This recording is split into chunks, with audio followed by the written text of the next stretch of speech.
Cristão. Eu dou a Bíblia na mão do cristão. Ele não quer ler. Ele quer acreditar na sandice que é dita pelo autonomeado pastor. Ele não quer fazer o esforço intelectual de penetrar num texto complexo como o texto dos evangelhos. Ele quer apenas a ilusão. Ele não quer nem a realidade do cristianismo. Ele só quer um mecanismo. Se você gritar, se você botar a tua mão para cima e ficar dizendo Jesus, você se cura de um câncer. O cara quer acreditar nisso, ter o saber. E a humanidade nos últimos 300 anos desenvolveu uma quantidade de conhecimento que nunca antes na história a humanidade tinha conseguido tanto conhecimento em tão pouco tempo. A partir do método científico, do desenvolvimento das tecnologias. É muito conhecimento. Eu acho que isso soterrou as pessoas. Eu não vejo explicação. Você é cristão? Não. Quer dizer, sou nascido e criado culturalmente dentro do cristianismo. Eu não sou cristão, mas tenho muito mais respeito por Jesus Cristo do que 90% dos cristãos. Mas leu a Bíblia? Li, um livro maravilhoso. Mas não li buscando misticismo, li buscando informação histórica e ter contato com o pensamento de uma pessoa que, no mínimo, merece a nossa atenção, porque em torno dele, coitado, se fundou tudo que a gente vive no Ocidente. Então, quem não lê a Bíblia é um despreparado para a sua contemporaneidade. Então, eu fui ler. E quando encontrei essa tradução, que é uma tradução de muito boa qualidade, feita diretamente do grego, aí li, inclusive, com alegria, porque era um texto agradável de ler. Mas leio sem religião.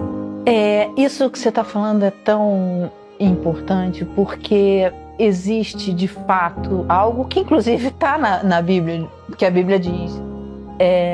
Virão muitos em meu nome e enganarão a muito. Cristo disse isso. Ele disse isso. Cristo diz, virão muitos em meu nome e enganarão a muito. E o que a gente vê nessa pregação desvairada é que essa pregação diz coisas, inclusive, contrárias ao que disse Jesus Cristo. Eles fazem uma confusão muito grande, porque a pessoa que está ouvindo não quer ter capacidade de crítica ao que ela está ouvindo. É muito fácil, quando alguém quer ser enganado, enganar a pessoa que quer ser enganada.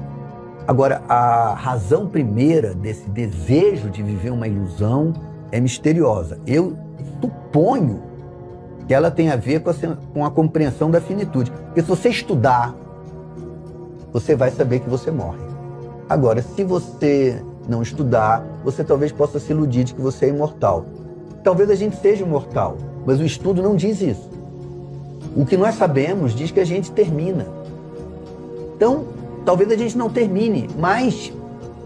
Do pó viestes ao pó voltará. É uma dúvida até interessante de ter, mas é muito difícil as pessoas que estão em grande sofrimento material, estão em grande angústia no momento, terem espaço psicológico para questões, digamos assim, supérfluas, no fundo, sabe? Mas, Pedro, mesmo pessoas que não estão em grande sofrimento, que não estão passando por momentos Conveniência econômica.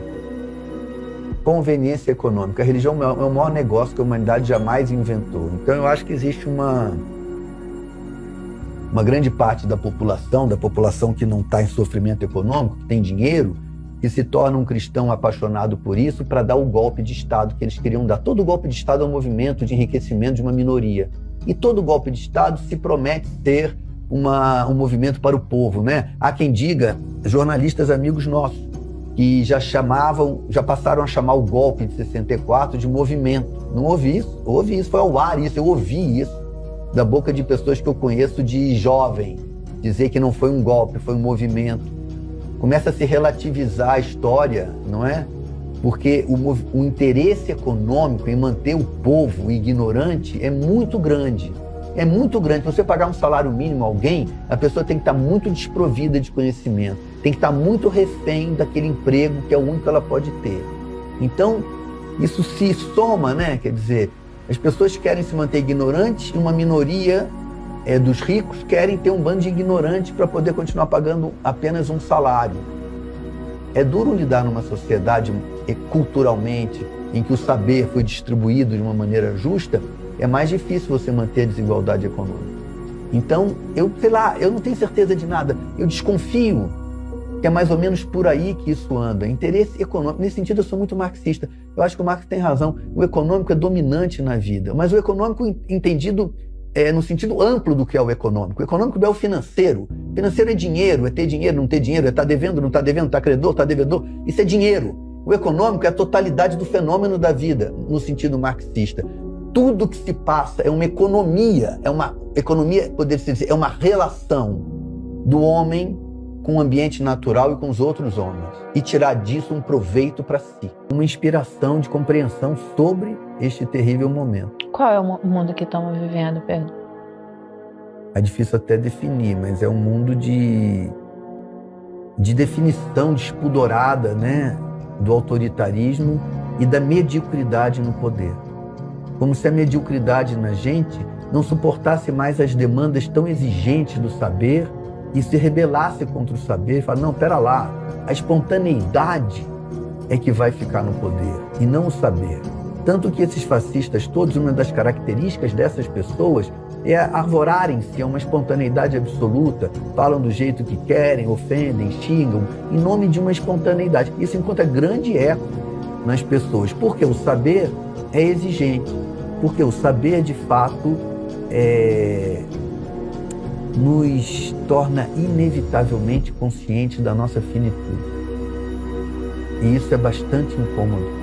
Então, para evitar a sensação permanente da finitude, a ignorância se disfarça de espontaneidade e busca o poder para então legislar um mundo que seja assim, um mundo em que não se tome vacina, para dar um exemplo bem evidente, porque é trabalhoso tomar vacina, sabendo que de fato havia um risco. Claro que havia um risco, mas era uma questão racional. O risco da pandemia era maior que o risco da vacina, infinitamente maior.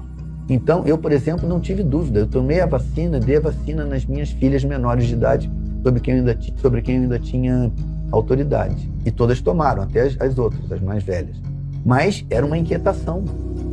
Agora, se Deus diz que não precisa tomar vacina, não tem inquietação. Se existe um ser superior que decide por você o que você tem que fazer, não tem inquietação. Mas Deus não disse que não tem que tomar vacina. Não, mas algum ser humano diz que Deus disse. Falsos intérpretes da vontade divina surgem a todo dia. Cada quarteirão que você passa tem uma porta de uma falsa igreja oferecendo uma falsa leitura.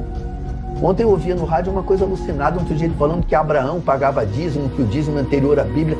Uma conversa sem pé nem cabeça, mas que para a pessoa que não quer conhecer... Eu faço muita experiência. Para muitos cristãos eu dou uma tradução da Bíblia do professor Frederico Lourenço, que eu adoro, que tem umas explicações sobre itens da tradução que terminam por ser extremamente elucidativas das circunstâncias em que certas passagens do Evangelho se deram.